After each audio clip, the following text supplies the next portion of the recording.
All right, so you just got a new to you table saw, right? Buying secondhand, right? If you're a fan of this channel, you know that's what I'm all about. But you got to do a little bit of research and you got to do a little bit of cleanup and maintenance because chances are the table saw is rusted. You've got pitch, you've got buildup, you got to deal with that kind of stuff, right? So I'm going to lead you through the purchase, the setting yourself up for the maintenance, cleaning, and then making sure that you got that table saw top nice and spotless, right? You don't want to go in and fuck it all up. So I'm gonna show you how I do this quick and dirty style and get your secondhand table saw ready to roll. Here we go. I don't know why there's there, Bernie, so let's just get into it. Dun, dun, dun, dun, dun, ba, ba, ba, ba, ba, ba, ba. So check it out. This is the latest addition to the Cozy Workshop because I had to get a new table saw, right? The Delta busted, the Delta Rockwell. I'm still in the works. I'm still working on it, but prognosis might be negative. So this is number 3, right? We started out with the Toy Box Craftsman, and we probably sold that once I realized there were bigger and better things. So then I started doing a little bit of research, right? Usually, like I said in my previous video, I like to do research before the fact, but with this one, I was desperate. So I felt the fever. You know what I'm saying? The fever, the hunt was on. I think I wound up typing in Delta Milwaukee Homecraft table saw, and within like 4 Google image searches, I was like, well, that's the one. And then I found out that it was this guy, the number 34-500 Homecraft 8-inch tilting arbor saw, Delta Rockwell Power Tools, published and revised in 1955. The dude was like, yo, man, like this thing is like, you know, it's heavy. It's, you know, it's worked well for my family for many years. We have built a lot of stuff, and but you know, people move on, and it's time to move on from this guy too. So I said, hey, I appreciate it. You know, I'm down with it. So let me hook me up. And what I like about these old vintage style tools is that they are built to last. Like, yes, this is, you know, a very hollow guy, but you know what? That's made of plastic, and it's like sturdy as heck. You know what I'm saying? This guy, sturdy as heck as well. So I figured, similar to the bandsaw, I would tell you about my process of like, right, you get it from a garage sale, buddy online, secondhand, auction, whatever. I figured I'd show you my process of what I do with this, because that's not paint, baby. This is years of history. You know what I'm saying? First thing I do, generally before I purchase, is do a little research on the model and try to pick up the manual. So as you can see, I've already gone through this, and I've made just some highlights of like some very important stuff, like the maximum depth of cut is 2 1/4 inch. But then sometimes it says like, hey, if you need to make adjustments, refer to figure blah, blah. And I just make myself little notes to say like, hey, this is the tilt stop they're talking about. This is the bolt that you need to loosen to make adjustments. More importantly, right, like whenever you need to make adjustments for being parallel to the table saw blade, you need to adjust these bolts, you know? So it says like, hey, these are the bolts you're looking for, but not the droid you're looking for. So, you know, it is what it is. And the thing that I like about these old manuals, circa 1955, yeah, it tells you like, you know, all the parts, they're all labeled, and it tells you what they are. So down the line, if like, I don't know why this might happen, but if the arbor with flange and hog ring. Ooh, I love some hog ring. Like some bologna, like smoked bologna. Oh my gosh, like Lebanese bologna, good Lord. Yeah, I can just go in and I can try to put in tab 137-S, and more often than not, if I need a replaceable part, I can find it online. Or if I, you know, just in general, if I type in Delta Rockwell arbor with flange and hog rind, then actually now I want some pork rinds. That sounds good. Jalapeno pork rinds, yum. Anyways, yeah, so that's that. So it's very handy to have. I like doing the manuals. Plus, it helps me, you know, do my preventative and reactive maintenance, I guess. I prefer preventative. But anyways, we'll get cracking on this guy. Let's go ahead and take a look at the accessories. So, for one, it looks like these are all original parts, right? I'm missing the bing bong right here, as it comes to find out. But you know what? We can always replace that with like a wing nut or something. But these guys spin. They spin freely. This will tilt. I'm not going to do it because the zero clearance is not original. And you know what? It's not even zero clearance. But you know what? Again, I don't really care. It's there.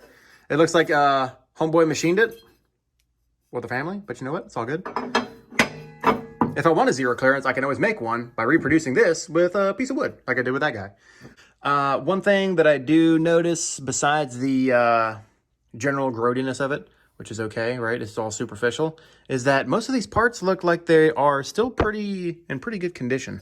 So hopefully they will, you know, a little bit of movement can turn into a lot of movement if I need to make adjustments. But ideally, I do not. A little bit of the wiring is a little bit shoddy, but we'll deal with that at a later time. The switch, not original. Do I care? Not really. I'm not really sure what's going on with this tape. Maybe that's where the original switch came from and they just mounted this on the side. Do I care? No. Is it, I'm not like a collector or anything, you know what I mean? So like, if it works, it works. So I'm happy with that. One thing that's really cool about this motor is that the RPM, it says that it's 1725, which is great. But the voltage, I don't know if you can tell. Focus, baby. Actually, well, anyways, it says 115 and 230.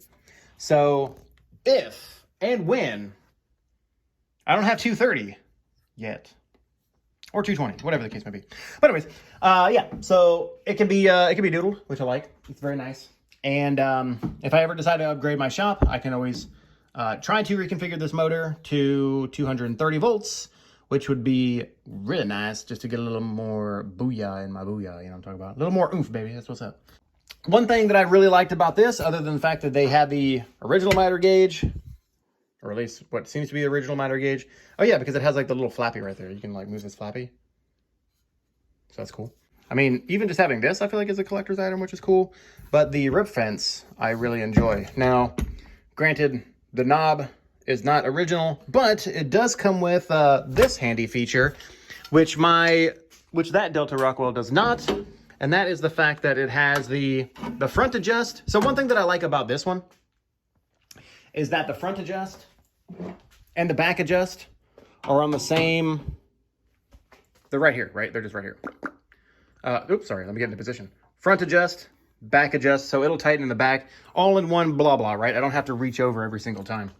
But you see that it has like this position right here, which is kind of cool. One thing that I didn't realize is that, well, A, there's no teeth, but this one has teeth. And I'll show you, maybe you can kind of see right here, right? There's teeth. That's for a fine adjust, or what they call it is like a micro step. So you can get into position using the main bar on the right, but then right here, that's where the teeth mesh into, right? With this little micro stepping. So you can like fine tune your goodness if you got your parallel from your miter gauge to your saw blade, and then your parallel, which you adjust with these two knobs, or these two hex bolts rather, from the blade to the fence, which is cool. So that's really nice. Those are just some really cool features that I thought that I would share about this particular model. And then later on, we will do a little bath. We'll give this guy a bath. All right, so let's get this bad boy situated. So in the meantime, just to save me a little bit of headache and backache, I took off the motor because the thing weighed like 700 pounds to me. But anyways, we're looking at this bad boy and there's a lot of pitch, there's a lot of buildup, there's a lot of sawdust. Just make sure that, you know, whenever you get it into position, you have it secured thusly so that it doesn't like topple over on you. Be safe. And remember, you can do it. Put your back into it safely. So we're just going to go in here. I just got like a little spare toothbrush. Just getting into all the little nooks and crannies with the vacuum, sucking it all up. I got the Duress to pick to get all the pitch and the, like all this resin and stuff just out of the gears because it's just like so built up and I wouldn't even say crusty. It's like gooey, which is kind of concerning, but we're going to get through it. So little by little, just knock it out. No big deal, right? Takes a little bit of time, but it's going to be worth the effort. Especially, I mean, unless you're like one of those like pimple poppers or you like those kind of videos, this kind of stuff, probably right up your alley, right? Get up in there, get it nice and clean, sparkle it. I'll sparkle it, all right? So that's what's up. Take your time.